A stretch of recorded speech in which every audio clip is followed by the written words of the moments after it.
Policy बाजार पर 1 करोड़ रुपए का टर्म लाइफ इंश्योरेंस केवल 450 रुपए महीने से शुरू। वाह! Using ED to oppress opposition parties. It's a different thing that if your party is not able to hold your own flock together, it's a different story. Don't blame the ED or anybody else. But ED, sir, I'm showing this deliberately, sir. If this is the kind of evidence you see, which is reported in the media, what are we talking about? Cash found in a minister's house. Rajya Sabha में supplementary demand for grants पर बहस के दौरान ED के कथित दुरुपयोग को लेकर विपक्षी सांसदों के आरोपों पर जवाब देते हुए वित्त मंत्री निर्मला सीतारमण ने एक अखबार की ये क्लिपिंग दिखाई।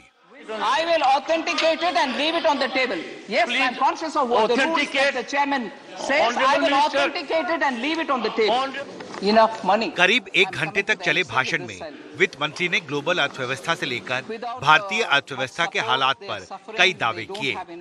निर्मला सीतारमण ने कहा, बेरोजगारी दर घट रही है, सरकार में 10 लाख नौकरियां भरने का काम चालू है, अर्थव्यवस्था में निजी निवेश बढ़ रहा है, महिंद्रा इलेक्ट्रिक व्हीकल्स पर 10,000 करोड़ रुपए का निवेश कर रही है। रूस यूक्रेन युद्ध की वजह से खाद्य और ऊर्जा के सप्लाई चेन बाधित हुए, इसलिए देश में खाद्य सुरक्षा और किसानों को खाद उपलब्ध कराने के लिए सप्लीमेंट्री डिमांड फॉर ग्रांट्स पेश करना पड़ा।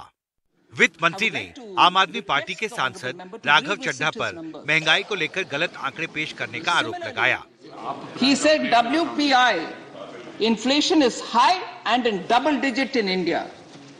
If only he notices the press or the media reports, WPI inflation has come down to 21-month low of 5.85%, sir.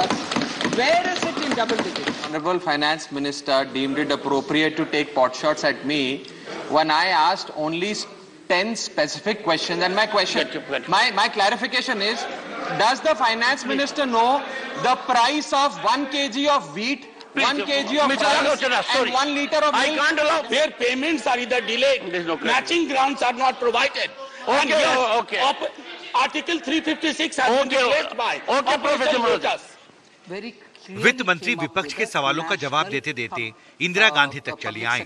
राज्यों के हित नजरअंदाज करने के आरोप पर बोली, इंदिरा गांधी के 16 साल के कार्यकाल के दौरान आर्टिकल 356 का दुरुपयोग 50 बार हुआ था। अगले साल 1 फरवरी को पेश होने वाले आम बजट से पहले आर्थिक मुद्दों पर संसद में ये आखिरी चर्चा थी।